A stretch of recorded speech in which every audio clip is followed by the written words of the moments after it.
Bon rendement cet après-midi? Pas terrible. En fait, je commençais à pondre quand vous m'avez arrêté, net. Toutes mes excuses, sœur Cyril. Schubert, vous savez, le compositeur, il avait une logeuse. Elle a débarqué en gueulant votre truite est cuite. C'est comme ça que la symphonie a été inachevée. Dieu soit loué. Rustre. Êtes-vous bien bordé, sœur Cyril? Oui, c'est parfait, Hawkins, lâchez-moi. Je grille là, mon vieux, un vrai toast. À mon point de vue non médical, il semble que le premier souffle de la jeunesse vous ait quelque peu quitté. Mais le second, vous avez entendu, Hawkins? Le second.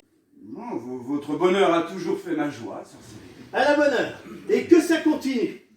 Ah, ça sonne. Hawkins, dites-moi merde. Merde Sœur Cyril. Non bah dépêchez-vous et rabattez-la moi. Ensuite vous apportez le thé et vous filez à la française. Très bien, sœur Cyril. Ah oui, une chose, Hawkins. Si elle est flanquée de son chauffeur, bourrez-le de cake et tapez le carton avec lui jusqu'à ce qu'elle décide de partir. Très bien, sœur Cyril. Et puis surtout, ne desservez pas avant que je vous sonne.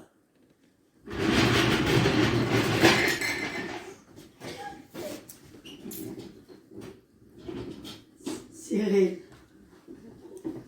Evelyne. Tout s'est passé comme vous vouliez? oui, merci. D'ailleurs, je ne vois pas comment cela aurait pu se passer autrement. Pourtant, on m'a raconté qu'une fois, les carillonneurs complètement ivres avaient sonné pendant tout le service. Ils croyaient que c'était la fête des moissons. Ne vous forcez pas à plaisanter, Evelyne. Laissez-vous aller, pleurez si ça vous soulage. Mais je vais très bien, Cyril. Ah oui, vous avez gardé la ligne. Vous n'êtes pas mal non plus. Oui, Evelyne, regardez-moi. Ah vous, On raffolait. ça m'étonne pas. Qu'est-ce que ça veut dire? Non, juste qu'il aimait les bonnes choses de la vie.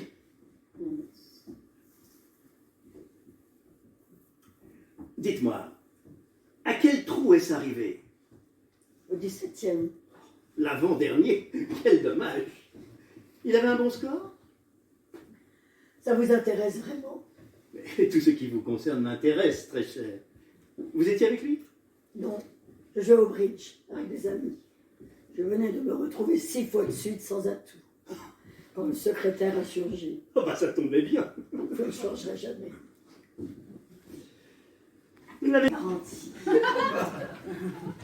Je pensais que vous m'aimiez. Pas au point de vous tricoter les chandails et de vous apporter vos pantoufles. Ça n'a pas été mon fantasme depuis 40 ans. Alors c'est que vous ne m'aimiez pas vraiment. Je vous ai aimé, jour après jour, à en devenir presque folle. Je vous ai aimé tout autant. Un peu de maîtrise de soi aurait pu tout sauver. Enfin, Evelyne, je vous en supplie, arrêtez de me martyriser, là, c'est insupportable. Et au fond, pour vous, ce n'était que purement sexuel. Ce que vous cherchiez chez moi. Qu'est-ce qui vous fait dire ça?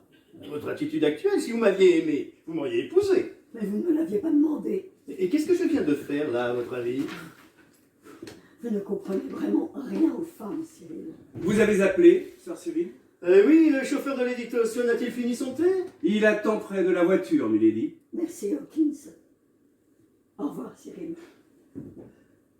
Au revoir, Evelyne. Bonsoir, milady. Alors, que me proposez-vous? Que puis-je vous servir? Le sœur Cyril aime énormément le sidecar drive. Mon Dieu, ça roule toujours, ça. Ça tient la route, milady. Hawkins, je me laisse conduire.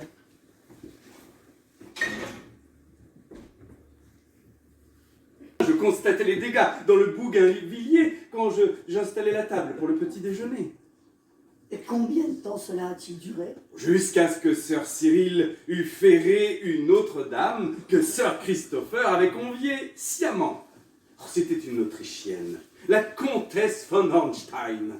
La quarantaine, flamboyante, une opulente liste d'amants, des stars, des cheikhs arabes, des hommes politiques français. Je vis les premières approches. Je servais à table. Miss Virginia s'esquiva en larmes. Je ne peux pas lui donner tort. Sir Cyril porta un toast à la comtesse, appuyant son geste d'un clin d'œil, puis offrit de la conduire au casino dans sa Bentley décapotable. Je ne trouvais pas mes babouches. Sir Cyril, elles étaient dans votre dressing. Négatif, elles étaient à mes pieds. Ça vous arrive aussi, Evelyne? Ah non. Vous ne perdez rien pour attendre. Tôt ou tard, on n'avance plus, on recule. Vous avez de ces expressions. Pourquoi rien de plus naturel? À l'entrée, on nous a filé un billet de retour. Nous voilà repartis en sens inverse. Bientôt, on heurtera les butoirs. Crac, boum. Mais taisez-vous. Autant regarder les choses en face. La seule vérité de la vie, c'est la mort. Vos enfants savent que vous êtes ici? Moi, bien sûr que non. Vous vous rendez compte, je ne voudrais pas les choquer. Pourquoi? Enfin, débarquer ici juste après l'enterrement et rester pour la nuit. Vous voyez le raffut. Mais vous êtes compromise, il va falloir m'épouser. Bon, non. Je suis majeure et libre. Je viens de me rendre compte. À vos enfants. Milady?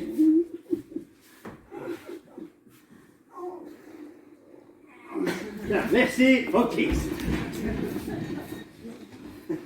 Et je suppose que vous demandez ce que nous faisions, hein? Pas le moins du monde, Sir Cyril. Ce serait très déplacé. Oh, ce que vous pouvez me pomper, vous, parfois? Je souhaite une bonne nuit à Milady. Ok. Un scoop. Mon idée a marché. Nous sommes fiancés. Oh. J'ai dit que nous étions fiancés.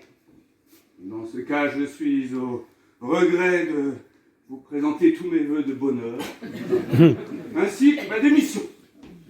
Vous débloquez, mon vieux? Je ne débloque pas du tout, Sir Cyril.